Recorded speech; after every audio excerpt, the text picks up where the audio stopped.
എല്ലാവർക്കും നമസ്കാരം. പല ആളുകളും എന്റെ അടുത്ത് പറയാറുണ്ട്, ഡോക്ടർ ഞങ്ങള് വെറുതെ ഇരിക്കുന്നതേ ഇല്ല, ഫുൾ ടൈം എൻഗേജ്ഡ് ആണ്, മേലാണെങ്കിൽ ജോലി ചെയ്യുന്നുണ്ട്, അതുപോലെ തന്നെ പല നേരത്തെയും ഭക്ഷണം ഞങ്ങൾ സ്കിപ്പ് ചെയ്ത് നോക്കുന്നുണ്ട്, ഡയറ്റിൽ ചേഞ്ചസ് ഒക്കെ കൊണ്ടുവന്നിട്ടും ഞങ്ങളുടെ വയറിന് ചുറ്റിനുമുള്ള കൊഴുപ്പിന് യാതൊരു കുറവും സംഭവിക്കുന്നില്ല. ചിലപ്പോൾ ബോഡിയുടെ വെയിറ്റ് ഒക്കെ കുറയുന്നുണ്ട്, പക്ഷെ വയർ എപ്പോഴും ഇങ്ങനെ വീർത്ത് അല്ലെങ്കിൽ ചാടി തന്നെ നിൽക്കുന്നത്. ഇതിന്റെ കാരണം എന്താണ്? അതുകൊണ്ട് തന്നെ ഞങ്ങൾക്ക് പലതരത്തിലുള്ള വസ്ത്രങ്ങൾ, ചില ഇഷ്ടപ്പെട്ട വസ്ത്രങ്ങളൊന്നും ഇടുന്നതിലോട് ഒരു കോൺഫിഡൻസ് കുറവൊക്കെ തോന്നുന്നുണ്ട്. അപ്പൊ ഇതിന് എന്താണ് ഒരു പരിഹാരം? നമുക്കറിയാം, നമ്മുടെ ബെല്ലി ഫാറ്റ് എന്ന് പറയുന്നത് ഇന്നത്തെ കാലത്ത് ഒരുപാട് ആളുകൾ അഭിമുഖീകരിക്കുന്ന ഒരു വലിയ പ്രശ്നമാണ്. എന്നാൽ ഒരു സൗന്ദര്യ പ്രശ്നം എന്നതിലുപരിയായിട്ട് ഇതിന്റെ മറവിൽ ഒരുപാട് വില്ലന്മാർ അല്ലെങ്കിൽ അപകടകരമായിട്ടുള്ള ഒരുപാട് രോഗങ്ങൾ ഒളിഞ്ഞിരിപ്പുണ്ട്. അപ്പൊ ഇന്നത്തെ നമ്മുടെ വീഡിയോയിൽ ബെല്ലി ഫാറ്റ് എന്താണ്, എന്തുകൊണ്ടാണ് ഉണ്ടാവുന്നത്, ഇതൊക്കെ കോംപ്ലിക്കേഷൻസിലേക്കാണ് ഇത് കൊണ്ടുപോയി എത്തിക്കുന്നത്, പിന്നെ നമുക്കിത് എങ്ങനെ സിമ്പിൾ ആയിട്ട് പരിഹരിക്കാം എന്നുള്ളതെല്ലാമാണ് ഞാൻ ഡീറ്റെയിൽ ചെയ്യുന്നത്. നമുക്കറിയാം, നമ്മൾ കഴിക്കുന്ന ഭക്ഷണത്തിലെ എനർജി ഭക്ഷണം ബേൺ ചെയ്ത് അതിൽ നിന്ന് വരുന്ന എനർജി ഉപയോഗിച്ചിട്ടാണ് നമ്മൾ ആക്ടിവിറ്റീസ് എല്ലാം ചെയ്യുന്നത് അല്ലെ? ഓടുന്നതും ചാടുന്നതും പഠിക്കുന്നതും കളിക്കുന്നതും, ഇങ്ങനെ ഞാനിവിടെ ഇരുന്ന് വർത്തമാനം പറയുന്നതും നിങ്ങൾ അതിരുന്ന് എഴുന്നേറ്റിരുന്ന് കാണുന്നതും എല്ലാം ഈ ഒരു എനർജി യൂസ് ചെയ്തിട്ടാണ്. എന്നാല് നമ്മളെ സംബന്ധിച്ച് നമ്മൾ കഴിക്കുന്ന ഭക്ഷണത്തിന്റെ മുഴുവൻ ഭാഗവും എനർജിയും നമുക്ക് ബേൺ ആയി പോകാതെ വരുന്ന ഒരവസ്ഥയിൽ ഈ ബാക്കി വരുന്ന കാലറി നമ്മുടെ ബോഡിയിൽ സ്റ്റോർ ചെയ്ത് വെക്കാം. പ്രധാനമായിട്ട് സ്റ്റോർ ചെയ്യുന്നത് ഫാറ്റ് ആയിട്ടാണ്. അത് പലപ്പോഴും ലിവറിൽ സ്റ്റോർ ചെയ്യുന്നുണ്ട്, അതുപോലെ നമ്മുടെ ഈ തരത്തിലുള്ള ബ്രസ്റ്റ്, സ്ത്രീകളിലാണെങ്കിൽ ബ്രസ്റ്റ്, അതുപോലെ തന്നെ ബട്ടക്സ്, അബ്ഡമൻ, തൊടയിടുക്കുകളിലൊക്കെയാണ് സ്റ്റോർ ചെയ്യുന്നത്. ഈ ഒരു സ്റ്റോറേജ് മെയിൻ ആയിട്ട് സംഭവിക്കുന്നത് അബ്ഡമന്റെ ഭാഗത്താണ്. ഇതുകൊണ്ടാണ് നമ്മൾ അമിതമായിട്ട് നമ്മൾ ഭക്ഷണം കഴിച്ചത് കൊണ്ട് നമുക്ക് ചിലപ്പോൾ ഇത്തരത്തിൽ വയറ് ചാടാനും കുടവയറുണ്ടാകാനുള്ള ഒരു ചാൻസ് കൂടുതലായിട്ട് വരുന്നത് എന്ന് പറയുന്നത്. അപ്പൊ ഈ ഒരു രീതിയിൽ ഡെപ്പോസിഷൻ, ഫാറ്റിന്റെ ഡെപ്പോസിഷൻ കണ്ടമാനം കൂടുമ്പോൾ എന്താണ് സംഭവിക്കുന്നത്? ഈ അബ്ഡോമിനിലുള്ള ഓർഗൻസിനെല്ലാം ഒരു ഫ്രീ ആയിട്ട് ഇരിക്കാൻ പറ്റാതെ അവയുടെ സ്പേസിലൊക്കെ ഫാറ്റ് കൊണ്ട് നിറയും. അവയ്ക്ക് പലതരത്തിലുള്ള പ്രഷർ സംഭവിക്കും. അതുമൂലം പലതരത്തിലുള്ള പ്രശ്നങ്ങൾ നമ്മുടെ ബോഡിയിൽ ഉണ്ടായി തുടങ്ങും. അപ്പൊ എന്തൊക്കെ കാരണങ്ങൾ കൊണ്ടാണ് ഈ ഒരു ഫാറ്റ് ഡെപ്പോസിഷൻ സംഭവിക്കുന്നത് സംഭവിക്കുന്നത് ചോദിച്ചിട്ടുണ്ടെങ്കിൽ ഏറ്റവും പ്രധാന കാരണം നമ്മൾ അമിതമായിട്ട് കാർബ് അടങ്ങിയിട്ടുള്ള ഭക്ഷണങ്ങൾ കഴിക്കുന്നതാണ്. അപ്പം ഏറ്റവും കൂടുതൽ ഫാറ്റ് ഉണ്ടാവുന്നത് കാർബോഹൈഡ്രേറ്റിൽ നിന്നാണ്. അപ്പൊ നമ്മൾ അധികം മധുരമുള്ള സാധനങ്ങൾ, കാർബോഹൈഡ്രേറ്റ് കൂടുതലായിട്ട് അടങ്ങിയിട്ടുള്ള ചോറ്, കപ്പ, അതുപോലെ കിഴങ്ങുകൾ, യാംസ് ഒക്കെ കഴിക്കുന്നത് കൊണ്ട് ഒക്കെ അതിൽ നിന്നൊക്കെ വരുന്ന കാർബ് നമ്മൾ പൂർണ്ണമായിട്ട് ഉപയോഗിക്കാതെ വരുമ്പോൾ അത് നേരെ ഫാറ്റായിട്ട് കൺവേർട്ട് ചെയ്തിട്ട് ഈ ഒരു രീതിയിൽ സ്റ്റമക്കിന്റെ ഭാഗത്ത് ഡെപ്പോസിറ്റ് ചെയ്യപ്പെടും. അപ്പൊ നമ്മൾ കാർബണായിട്ട് കൂടുതലായിട്ട് കഴിക്കുന്നത് കൊണ്ട്, പിന്നെ അമിതമായിട്ട് പഞ്ചസാര അടങ്ങിയിട്ടുള്ള ഭക്ഷണങ്ങൾ കൂടുതലായിട്ട് കഴിക്കുന്നുണ്ട്. അപ്പം ഏറ്റവും പ്രധാനമായിട്ട് പറയുന്ന ബേക്കറിയിൽ നിന്നുള്ള ആർട്ടിഫിഷ്യൽ ഷുഗർ അടങ്ങിയിട്ടുള്ള ഭക്ഷണ പദാർത്ഥങ്ങളെല്ലാം, ജിലേബി, ലഡു, ബിസ്ക്കറ്റ്, അതുപോലെ തന്നെ ജ്യൂസസ്, ഫ്രൂട്ട് ജ്യൂസ്, ബോട്ടിൽഡ് ജ്യൂസസിലൊക്കെ ആർട്ടിഫിഷ്യൽ ഷുഗർ ആണ് അടങ്ങിയിട്ടുള്ളത്. അപ്പം അത് ഹൈ ഫ്രക്ടോസ് കണ്ടന്റ് ആണ് അതിനകത്തുള്ളത്. അപ്പൊ ഇതെല്ലാം നമ്മുടെ ശരീരത്തിൽ അമിതമായിട്ട് വരുന്ന എനർജീസ് ആണ്. ഇതെല്ലാം ഫാറ്റായിട്ട് കൺവേർട്ട് ചെയ്ത് നമ്മുടെ ശരീരത്തിൽ സ്റ്റോർ ചെയ്യും. അതിന്റെ ഡിപ്പോസിഷൻ വരുന്നത് കൂടുതലായിട്ടും വരുന്നത് അബ്ഡമന്റെ ഭാഗത്താണ്. അപ്പൊ അതും ഈ വയറ് ചാടുന്നതിനൊരു കാരണമാകാറുണ്ട്.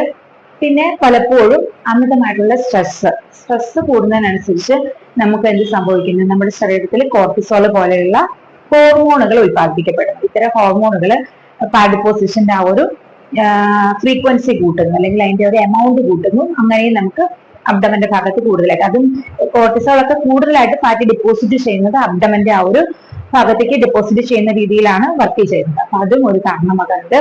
പിന്നെ രാത്രിയിൽ അല്ലെങ്കിൽ പ്രോപ്പർ ആയിട്ടുള്ള ഉറക്കം ഇല്ലാതെ വരുന്ന അവസ്ഥയിൽ ഇത്തരത്തിലുള്ള ഹോർമോൺസിന്റെ ഒരു വ്യതിയാനം കൊണ്ട് ഇങ്ങനെ സംഭവിക്കാം. പിന്നെ നമ്മൾ കഴിക്കുന്ന ഭക്ഷണം ബേൺ ചെയ്യാനായിട്ട് നമുക്ക് പ്രത്യേകിച്ച് ആക്ടിവിറ്റീസ് ഒന്നും ഇല്ലാതെ, അതായത് നമ്മൾ കൂടുതൽ സമയം ഒരു ഇരുന്നിട്ടുള്ള ഒരു ലൈഫാണ് ഇന്നത്തെ ഒരു ലൈഫ് സ്റ്റൈൽ, അങ്ങനെയാണ് അല്ലെ? കൂടുതൽ ആളുകളും ഒരുപാട് സമയം ഇരിക്കുകയാണ് ചെയ്യുന്നത്. പുറത്തിറങ്ങി ഒരു പണിക്കും പോകുന്നില്ല, അല്ലെങ്കിൽ കുട്ടികളാണെങ്കിൽ പോലും പുറത്തിറങ്ങി ഓടിച്ചാടിയൊന്നും കളിക്കുന്നില്ലാത്ത ഒരവസ്ഥ. അങ്ങനെ വരുമ്പോൾ നമുക്ക് ഒരുപാട് കാലറീസിന്റെ ആവശ്യം വരുന്നില്ല. അപ്പോഴും നമുക്ക് നമ്മൾ കഴിക്കുന്ന ഭക്ഷണത്തിന്റെ അളവിൽ ഒരു കുറവും സംഭവിക്കുന്നില്ല. അതും ഇത്തരത്തിൽ ഡെപ്പോസിഷൻ വരാനുള്ള ഒരു ചാൻസ് കൂടുതലാണ്. പിന്നെ ഇൻസുലിൻ റെസിസ്റ്റൻസ് ഉണ്ടെന്നുണ്ടെങ്കിൽ ഇത് സംഭവിക്കാം. ഇൻസുലിൻ, നമ്മുടെ ബോഡി ഇൻസുലിനോട് ശരിയായ രീതിയിൽ പ്രതികരിക്കുന്നില്ല എന്നുണ്ടെങ്കിൽ നമുക്ക് അബ്ഡമന്റെ ഭാഗത്ത്, നമ്മുടെ വയറിന്റെ ഭാഗത്ത് ഫാറ്റ് ഡെപ്പോസിഷൻ കൂടാനുള്ള ചാൻസ് ഉണ്ട്. പിന്നെ തൈറോയിഡ് കംപ്ലൈന്റ് പലപ്പോഴും ഹൈപ്പോ തൈറോയിഡ്സ് ഒക്കെ ഉള്ള ആളുകളിൽ ഈ ഒരു സെൻട്രൽ ഒബേസിറ്റി അല്ലെങ്കിൽ ആ വയറിന്റെ ഭാഗത്ത് കൂടുതലായിട്ട് ഫാറ്റ് പൊസിഷൻ വരാനുള്ള ചാൻസ് കൂടുതലാണ്. സ്ത്രീകളിൽ ഒരു മെനപ്പോസിന്റെ ആ ഒരു ഏജ് ഒക്കെ ആകുമ്പോൾ ഈസ്ട്രജന്റെ അളവ് കുറയുമ്പോൾ ഇത്തരത്തിൽ സെൻട്രൽ ഒബേസിറ്റി വരാനുള്ള കാരണമാകുന്നു. അതുപോലെ തന്നെ PCOD പോലെയുള്ള രോഗങ്ങളുള്ള ഹോർമോൺ ഇംബാലൻസ്ഡ് ആയിട്ടുള്ള രോഗമാണത്. അങ്ങനെയുള്ള രോഗങ്ങളുള്ള ലേഡീസിലും അല്ലെങ്കിൽ പെൺകുഞ്ഞുങ്ങളിലും ഒക്കെ ഇതൊരു വയറ് ചാടാൻ അല്ലെങ്കിൽ വയറിന്റെ ഭാഗത്ത് തടി കൂടുതൽ ഉണ്ടാവാനുള്ള ചാൻസ് കൂടുതലാണ്. ഏജ് ഒരു മെയിൻ ഫാക്ടറാണ്. ഏജ് അഡ്വാൻസ് ചെയ്യുന്നതോടുകൂടി ആ മെറ്റബോളിസത്തിന്റെ റേറ്റിൽ വ്യത്യാസം വരുന്നു. അത് ഇങ്ങനെ വയറ് ചാടാനുള്ള ഒരു കാരണമായിട്ട് മാറാറുണ്ട്. അപ്പൊ ഇതെല്ലാമാണ് ഈ സെൻട്രൽ ഒബേസിറ്റി അല്ലെങ്കിൽ ബെല്ലിഫാറ്റ് ഉണ്ടാകാനുള്ള പ്രധാനപ്പെട്ട കാരണങ്ങൾ. ഇനി ഈ ബെല്ലിഫാറ്റ് ശരിയായ രീതിയിൽ നമ്മൾ നിയന്ത്രിച്ചില്ല അല്ലെങ്കിൽ അത് നമ്മൾ കൺട്രോൾ ചെയ്യുന്നില്ല എന്നുണ്ടെങ്കിൽ അത് എന്തൊക്കെ കോംപ്ലിക്കേഷൻസിലേക്ക് ആണ് പോകുന്നതെന്ന് അറിയാമോ? ശരിക്കും ഇത് പലപ്പോഴും പ്രമേഹം, അതുപോലെ തന്നെ ഹൃദയ സംബന്ധമായിട്ടുള്ള രോഗങ്ങൾ, കൊളസ്ട്രോള്, BP, ഹൈപ്പർ ടെൻഷൻ അതായത് ഉയർന്ന രക്താതിസമ്മർദ്ദം പോലെയുള്ള പ്രശ്നങ്ങളിലേക്ക് പോകാനുള്ള ഒരു ചാൻസ് വളരെ കൂടുതലാണ്. ചില ആളുകൾക്ക് ഇൻഫെർട്ടിലിറ്റി പോലെയുള്ള ഹോർമോൺ വ്യതിയാനങ്ങൾ സംഭവിക്കുക അതിന്റെ ഫലമായിട്ട് ഇൻഫെർട്ടിലിറ്റി പോലെയുള്ള അവസ്ഥകളിലേക്ക് പോകാനുള്ള ഒരു ചാൻസ് ഉണ്ട്. അതുപോലെ ചില ആളുകൾക്ക് ബോഡിയുടെ വെയിറ്റ് തന്നെ ഈ ഒരു രീതിയിൽ ഡിപ്പോസിഷൻ വരുന്നതുകൊണ്ട് ബോഡിയുടെ ആ ഒരു വെയിറ്റിൽ വ്യത്യാസം വരും. അത് പലപ്പോഴും നമ്മുടെ ജോയിൻസിനൊക്കെ പ്രശ്നം വേദനയൊക്കെ ഉണ്ടാക്കാനുള്ള ഒരു കാരണമാകും. അപ്പൊ ഈ ഒരു രീതിയിൽ പിന്നെ നമുക്ക് പുറത്തേക്ക് ഇറങ്ങാൻ പറ്റുന്നില്ല. ആ ഒരു വയറ് ചാടിയത് കൊണ്ട് തന്നെ അത് നമ്മളുടെ ആ ഒരു മെന്റൽ സ്ട്രെസ്സിനെയും ആൻസൈറ്റിനെയും അല്ലെങ്കിൽ നമുക്ക് ഒരു വീക്ക് ഫീലിംഗ് ഒക്കെ ഉണ്ടാക്കാനുള്ള ചാൻസ് കൂടുതലാണ്. അപ്പൊ നമ്മുടെ ഒരു മെന്റൽ മൈൻഡ് ഒരു മെന്റൽ ആയിട്ടുള്ള കാര്യങ്ങളെ ഇത് അഫക്ട് ചെയ്യാൻ, സൈക്കോളജിക്കലി ഇത് അഫക്ട് ചെയ്യാനുള്ള ചാൻസ് കൂടുതലാണ്. ഇപ്പൊ ആൻസൈറ്റി, ഡിപ്രഷൻ പോലെയുള്ള പ്രശ്നങ്ങൾ ചിലപ്പോൾ ഈ ഒരു ഒറ്റ കാരണം കൊണ്ട് തന്നെ ചിലപ്പോൾ ആളുകൾക്ക് ഉണ്ടാകാൻ സാധ്യതയുണ്ട്.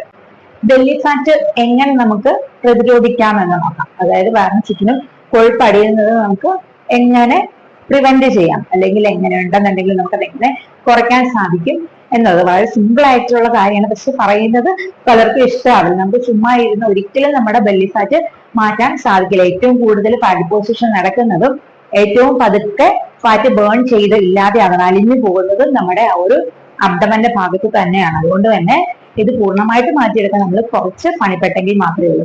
ഞാൻ പറഞ്ഞു ഏറ്റവും കൂടുതൽ ഫാറ്റ് ഉണ്ടാകുന്നത് കാർബണേറ്റ് അല്ലെങ്കിൽ കാർബോഹൈഡ്രേറ്റിൽ നിന്നാണെന്ന് പറഞ്ഞു, അന്നജം കൂടുതലുള്ള. അപ്പൊ അന്നജം അടങ്ങിയിട്ടുള്ള ഭക്ഷണങ്ങളെല്ലാം നല്ല രീതിയിൽ കുറയ്ക്കുക. അപ്പൊ ചോറ്, അതുപോലെ തന്നെ മൈദ അടങ്ങിയിട്ടുള്ള ഭക്ഷണങ്ങള്, അതുപോലെ തന്നെ ബേക്കറിയിൽ നിന്നുള്ള മധുര പലഹാരങ്ങൾ, വറുത്തതും പൊരിച്ചതുമായിട്ടുള്ള പലഹാരങ്ങൾ, എണ്ണ പലഹാരങ്ങൾ എല്ലാം പൂർണ്ണമായിട്ട് ഒഴിവാക്കുക. ഫ്രൂട്ട് ജ്യൂസസ് പൂർണ്ണമായിട്ടും അവോയ്ഡ് ചെയ്യുക. അതിന്റെ ഒപ്പം തന്നെ മദ്യം, പുകവലി, ഇത് രണ്ടും പൂർണ്ണമായിട്ട് നിർത്തേണ്ടതായിട്ടുണ്ട്. അത് കഴിഞ്ഞിട്ട് നമുക്ക് എന്തൊക്കെ കഴിക്കാമെന്ന് ചോദിച്ചിട്ടുണ്ടെങ്കിൽ നമുക്ക് ഫ്രഷ് ഫ്രൂട്ട്സ്, കട്ടഡ് ആയിട്ടുള്ള ഫ്രൂട്ട്സ് കഴിക്കുന്നത് വളരെ നല്ലതാണ്. അതിൽ നിന്ന് നമുക്ക് എന്താണ് കിട്ടുന്ന ഷുഗറിന്റെ അളവ് അല്ലെങ്കിൽ അതിന്റെ ആ ഒരു ഗ്ലൈസമിക് ഇൻഡെക്സ് ഫ്രൂട്ട് ജ്യൂസ് കഴിക്കുന്നതിനെ കഴിഞ്ഞും കുറവാണ്.